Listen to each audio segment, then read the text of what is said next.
Good morning, Celestials. Welcome to another self-love, loving myself live in the mix for 2026. I am on day 32. Oh my goodness. Forgive me. I had to cough into the microphone. I got a little cough this morning. I don't know what's going on. I got a little cough. Recalibrating. All right. Today is day 32, which means I only have 10 days left. I've showed up for 32 days and there's only 10 days left. Today I am in the bird pen, so you guys might be able to hear them. They're all huddled up there. They try to stay away from me. I think it's funny. If I was to turn my back and walk, the geese would like come at me like they're gonna attack me, and then all I have to do is turn around and like point at them, and they're just like, ah! It's funny. I don't know. People are scared of birds, but I don't know. I guess when you live on a bird ranch, you better not be scared of birds. All right, beloveds. Today is day 32 in my self-love series, and today is about believing that you can feel a higher love and understanding what it means to choose to feel a higher love. These geese are loud. I bet you guys can hear them a little bit, right? Surely. Let's see. I might go a little bit further down to get away from these crazy birds. All right. So yes, today's about understanding the meaning of feeling a higher love. What does it mean in your life? For me, it means living a life that I can actually love. Everybody likes to complain. I swear to goodness, everybody loves to complain about their life. And it feels like to me, like, you know, like whenever I get with a group of friends or something, I got to find something to complain about in order to fit in. But thank goodness, now that I'm in my 40s, I don't care about fitting in no more. So I'll just tell you guys how awesome my life is, because I show up for myself, and I love myself, and I choose to be there for myself and to continue to move forward in love. It's a choice. It's a choice that I make. You know, if they choose to complain about their life and focus on everything that they complain about, well, then that's the life they get. You know, it's the choice. It's the life that they're choosing to live. Not everything. Okay. Anyway, I'm getting distracted. I am getting distracted. So let's see. I have been telling you guys like a little miniature version of my testimony with Jesus. And I told you guys about how I moved out of state, pregnant and with a baby. I had never married the man, thank goodness. That helped me a lot in the future. But, and I told you guys how after that experience, it was just like, I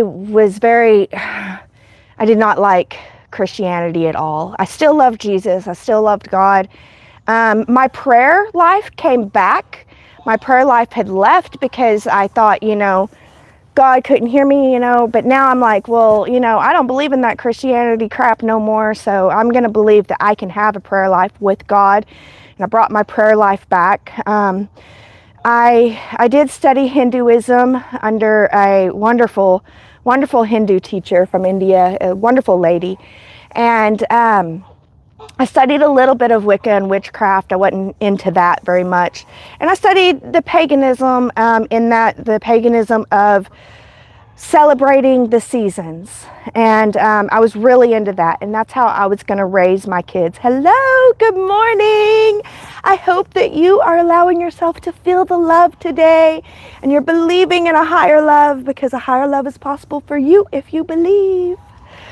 But yes, I decided I was not going to raise my kids Christian at all. Well, things began to fall apart. And I don't know. The full story is on the Mystic Hillbilly channel if you guys want to know the full story of everything that happened. I feel a sneeze coming on. Am I going to sneeze? Usually if I say I'm going to, it goes away. Yeah, I know. Whack, whack, quack, quack, quack. Anyways, so one thing led to another, and I needed to move back to my home state where my family was. So I moved back to my home state, and then in my home state, my oldest daughter is now 6 years old. She's going to school. We're getting ready for my middle daughter to start kindergarten. And my oldest daughter meets someone at school who wants to take her to church. And she starts wanting to go to church, and she has the church van come pick her up. And the church van will pick up all of them. And I didn't like it. I didn't like it. So I was like, if she wants to go to church, I'm not going to keep her from it. If she wants to go to church, I don't want her going to church in the church van. I'm going to start going. I'm going to start going. I'm going to take her to church. And yeah. And I remember whenever I first started, I was like, I'm not going to let these people brainwash me. I will not let them brainwash me. Like, I'm just here because my daughters are here and I want to be a part of their life.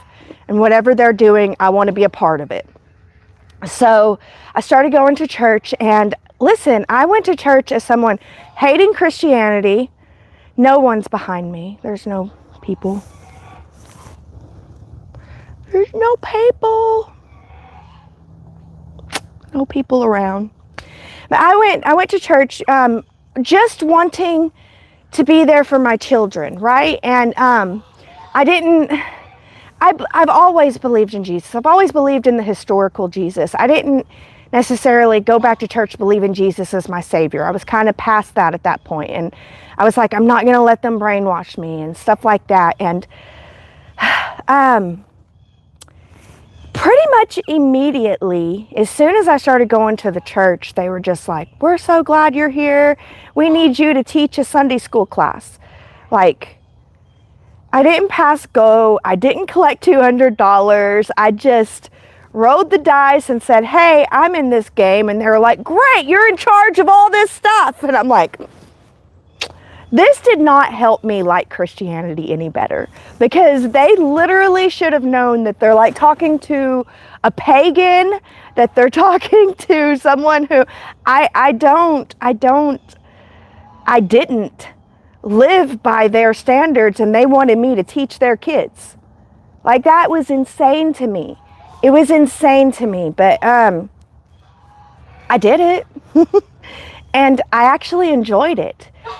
And I did take it seriously in that I was like, well, if this is a Christian church, then I'm not going to teach pagan Sunday school. I'll actually look for Christian concepts to teach them as much as I can, you know, and I want to teach them about love, loving one another, showing up for one another, things like that. So that's the kind of stuff that I would teach them. And I really enjoyed that time in my life. I really did.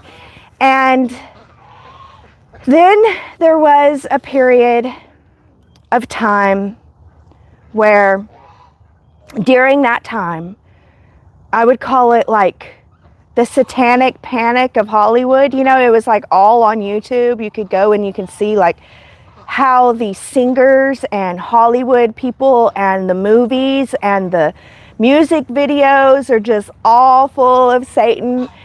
That really pulled me in. It really pulled me in. And I was like, oh my gosh, I didn't even know this. I didn't even know. And this is like so real. And you know, I began to say everything is satanic. I mean, I fell into it hardcore. What I call it, my hardcore Christianity years. I really fell into it. I ended up falling into it, you know. I said at the beginning they wouldn't brainwash me. They did. And I remember even my mom was like, are you in a cult? And I was like, no, I'm not in no cult. Now I know I love cults. It's like one of the things that my heart loves. So it's like, you know of a good cult around here, I would love to join. I would love to start a cult. I don't care. I love cults. Cults are so much fun. I love them. But anyway, I didn't know that back then. But I ended up getting into hardcore Christianity. Hardcore Christianity. And everything is satanic. Everything. The video game is satanic. That movie is satanic. That concert is satanic. Those clothes that they sell at that store is satanic. The food that they sell at that store is satanic. You know, like everything was of the devil. Everything. That's what I call my hardcore Christianity years. And that's as far as I'm going to go for today. You know, we got these birds gawking.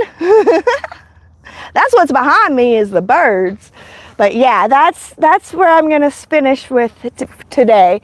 As an adult, Jesus didn't come see me as much, but he will. There's going to be more encounters with him, and I'm so excited.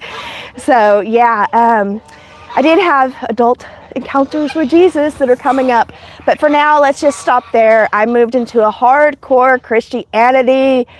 And I was no longer hating Christianity. I mean, I was in it. I was carrying my Bible everywhere. We did not miss one time that those church doors were open. If they were open for an event, Sunday morning, Sunday evening, Wednesday night, and every event in between. You're open for an event Friday night, Saturday morning. We're there Friday night, Saturday morning, Sunday night, and Wednesday evening. We did not miss an event. And at the time, people would look and I probably looked very, very brainwashed, very, very in-depth brainwashed. And I really was in a way, but I brainwashed myself. I don't have anybody to blame. But yeah, it was in the hardcore Christianity years, it gets even more hardcore. It does from there. So we'll pick up there tomorrow. But yeah, thank you guys for listening to my testimony. They overcome by their testimony and the signs and the times that we're in. So I'm so grateful to be here and to be able to be an overcomer. And yes, this world may be falling apart, but mine is coming together. And I hope that yours is too, because you can choose to bring your world together. It's not always an easy choice. I'm not saying that it's like, oh, I just want to bring my world together. Boom, it's together. No, typically it's like, I want to bring my world together. Okay, well, march through this sludge, go through all this resistance, and yeah. But it is worth it, and it feels good in the end. So, all right, beloveds, that's all I got for us today. I hope that you are willing to move forward and love yourself live, because you deserve your love more than anyone else in this world. And I know that the world needs you and the world needs your love. So please continue to walk in love out there, my friends.